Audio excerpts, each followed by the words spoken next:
This is one of a series of interviews organized by a committee of residents of Carlton Willard Village to record and document the World War II memories of fellow village residents. I'm happy to introduce Caleb Warner here, who had a distinguished career in the U.S. Navy during World War II. I was born in New York City in 1922 and have lived my life primarily in Cambridge, Massachusetts until I was old enough to go into work professionally. I was very fortunate to be in a prep school which was aimed a different way. When war came, I felt I had to be prepared. As a result, I changed my focus and sought some training which I thought would be useful in the war, which was marine engineering. And so after the invasion of Poland, I changed my sights and went to the University of Michigan to pick up marine engineering, which I thought could be useful in the war effort. And it also gave me the opportunity to get a commission as an ensign in the Navy immediately upon graduation. As I recall, you spent some summers down at the Bath Iron Works working on destroyers, I think, and that must have been an interesting experience for a young guy. Well, surprisingly enough, when I was an intern at the Bath Iron Works during my college years, that's the first time I really ran into what I would consider military action, in that the darn fool management looked at me and said, "You're a NROTC cadet. You must know how to shoot the guns of the destroyers we build." And they put me in charge of manning the guns as the destroyers, as we delivered the destroyers to the Boston Navy Yard from our shipyard in Bath. In other words, we had to go out to sea during during the time when there was considerable submarine activity on the Atlantic coast, and get that ship safely down to Boston. The Navy would not do it themselves. They would not put naval personnel aboard when we made that delivery trip. And I ended up being the gunnery officer on that destroyer, whereby I collected as many of my friends in the shipyard who had good hunting licenses and knew how to shoot a shotgun, trained them how to operate these naval guns, and we went from Bath, Maine, down to Boston Harbor, which is maybe 100 miles by sea, with these no Navy people aboard, theoretically in wartime alert. That scared me more than anything else. I think that happened to be during the shooting war abroad. When I graduated, the next trick was to get assigned to the right end of the Navy operations to make use of my training. I had spent some time learning about not only the engineering aspects, but the design and care and feeding of naval vessels. As a result, I went to Washington and got my orders changed as a nearly knighted ensign so that I could go aboard a repair ship. And I was the first one of my group of NROTC cadets that got overseas to a repair ship, which was wonderful. How did you manage to wind up in the service in exactly the place you wanted to, when most of us you would join just for sent someplace without any choice? The fact that I was able to get a slot in the Navy and exactly where I wanted to be is not exactly by chance, because going to the University of Michigan and studying marine engineering, you're connected to the technical end of the Navy pretty much automatically. For years, that university has served the Navy in ship design, the technology of ship design and so forth. So when I needed to get my orders changed from being headed toward destroyer duty or something like that, I went down to Washington, and I was welcomed by the Navy's Bureau of Ships, that's the technical end of the Navy, to get an assignment to do exactly what I ought to be doing, which is to go aboard a repair ship. And I got the first train after I got my commission. I got my first train to Washington, and I got an audience with the top guy, or the next to top guy, in the Bureau of Ships Department of the Navy, and got the assignment. And he, in essence, looked at me and said, "Are your bags packed?" And I said, "Yes, sir, I am." And I was off, I think, 4 days after being commissioned to exactly what I wanted and should have had. I take my hat off to the relationship with the University of Michigan and the Navy to make that happen. I went to Scotland, where preparations for the invasion of Normandy were taking place, and had a very interesting time with that repair ship, essentially tidying up the difficulty of being impressed on our vessels as they crossed the Atlantic to deliver troops and materiel to the northern end of the United Kingdom prior to the invasion. We landed, having been there been in Scotland for about 4 months, we went down to be ready to cross the English Channel to service the invasion fleet as they actually went ashore. So we ended up on the English Channel with a repair ship moored in a way that we could get at the problems of the fleet that was assembling in the south of England. And we were one of 2 repair ships in the European theater. The other one was in the Mediterranean. We were the only one in the Atlantic, the only American repair ship. You know, in order to get from Scotland down to where we wanted to go, we had to go around around the southwest end of England, headed up the English Channel, and we had a weird experience where we ran into a group of American vessels and troops, obviously, who were doing something, were in serious trouble, and we were told to take our ship out of there as fast as we could. It was none of our darn business what was going on. This was the so-called Exercise Tiger, in which the Allied forces were experimenting and training the troops and the vessels to handle a landing on a beach. They had selected a beach in the southern England, right between Plymouth and Portland, Weymouth, to do that exercise. And we went right through it just accidentally. We didn't know it was taking place. And that particular time, there was the German E-boats that's the small torpedo craft, got at that flotilla and did a serious job sunk several of the troop carriers there. Anyway, we ended up in Portland, Weymouth, which is about as near as you can get to the Normandy beaches, the invasion beaches. We moored there about 2 months before the invasion day, and had the great privilege of being on the site garage mechanics for, I always say, more triage doctors for that fleet that was there, readying for the invasion. Portland, Weymouth looks as if it's a miniature Cape Cod version of our Cape Cod in this coast.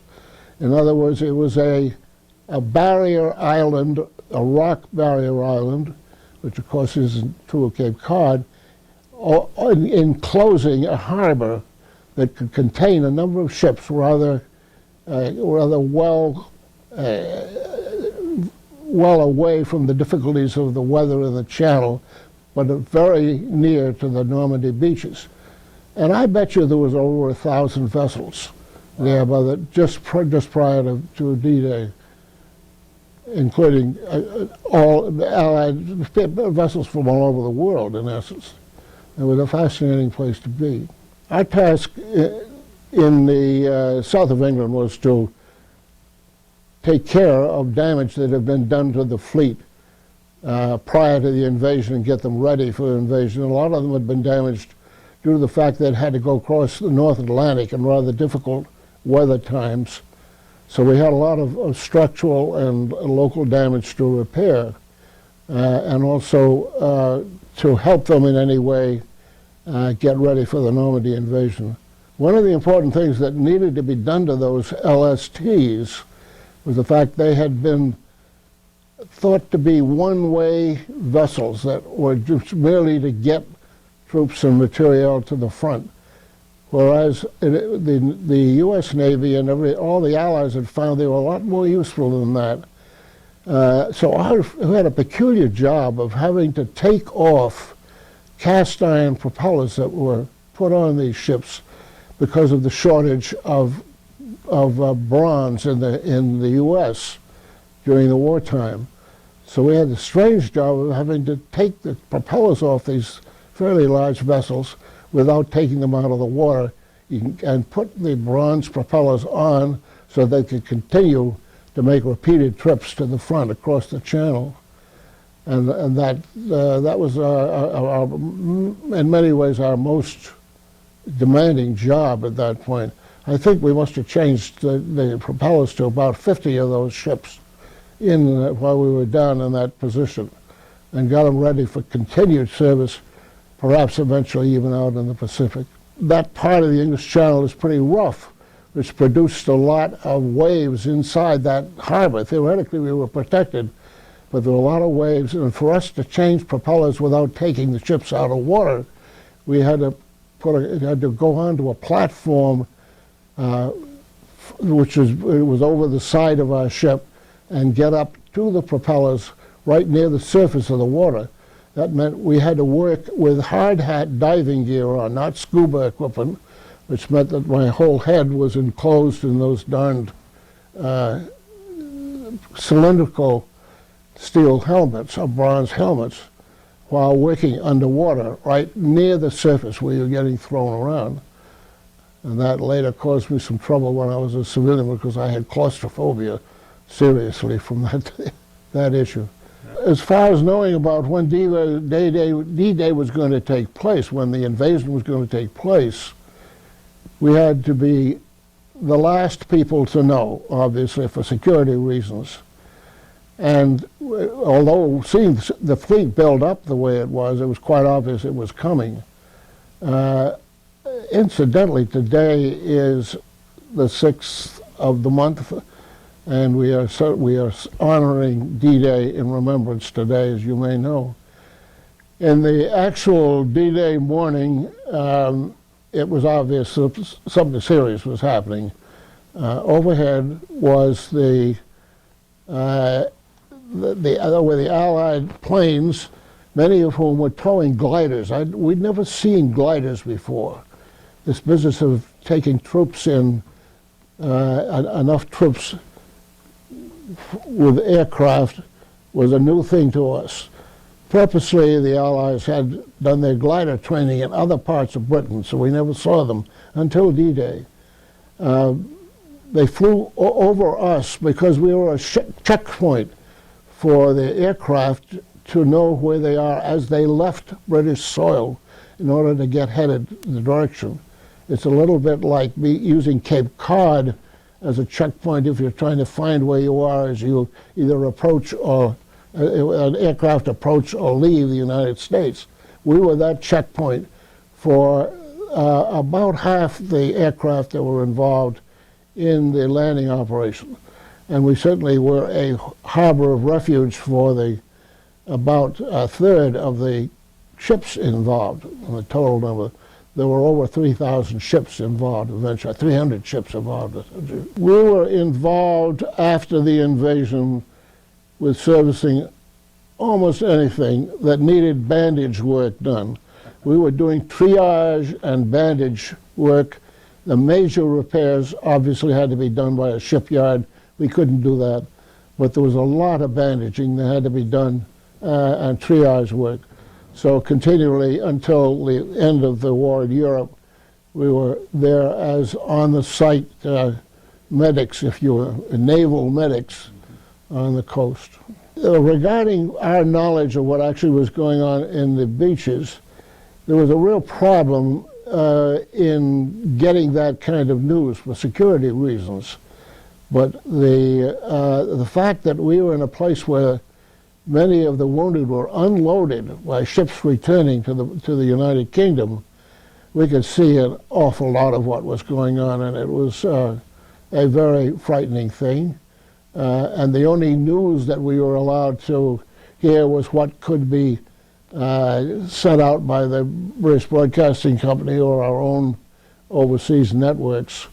So it was an awe-inspiring place to be, as you heard what's going on, you saw the results of what was going on, and all you were doing was applying bandages as they went by. We couldn't really handle much. We had surgical and so forth capabilities aboard, but most of the returnees had to go to the field hospitals, which were numerous, of course, in the southern part of Britain. So they went past us, but we dealt with the poor old ships that needed bandages, whereas the medical work was being done ashore primarily. We were there till within about 2 weeks of the end of the operation in Europe. At that point, by then, the ports to accommodate ships were pretty well underway back in use on the French coast, and we were less needed, so we were dispatched theoretically to go to the Pacific. But this poor old vessel that I was on was one of the more ancient in the Navy, built in 1912, they pulled us out of there, figuring we better get out, but unless some rogue attacker went after us. I don't know why, but so we were dispatched out of there 2 weeks or so before the actual termination of European operations. And we went over to Plymouth on our way home to get refitted here in the United States, but theoretically before going to the Pacific. We were actually in Plymouth, England, when the European War ended. And we went from there back to the United States, and we were in the Brooklyn Navy Yard when the war in Japan or in the Pacific finally terminated. So that you were able to get ashore and start enjoying life again. Well, I certainly got updated on the jazz scene when we were in the Brooklyn Navy Yard. I spent a lot of time, and it was a glorious excursion. Unfortunately, that ship was not destined, well, didn't ever get to the Pacific. She was just too old and needed too much work to get her fitted to be of use in the Pacific. Yeah, being low speed, which is a very difficult thing when you're in the Pacific War, you need to get around fast. Being outfitted with ancient equipment, she wasn't really ready for it. So we never made it to the Pacific. I had the luck, however, of doing some rather interesting work after the Pacific peace, getting away from that ship and getting on a destroyer that was doing, whereby we were able to do some evaluation of what a captured German submarine could accomplish in future wars. And we went to Key West and ran experimental anti-submarine warfare exercises with a captured German submarine and our ultra-modern destroyer. I was the engineering officer on that, and that was a very interesting post-war experience and gave you a good window back on the technological advancements that the Germans had been able to put into their submarine fleet. Were they very sophisticated compared to, say, U.S. submarines? At that time, yes. Their ability to stay underwater for longer periods of time, their speed, their armament was, I think, pretty much in advance of what we had. And you can see why they were such a threat, had been such a threat, at least in the Atlantic scene.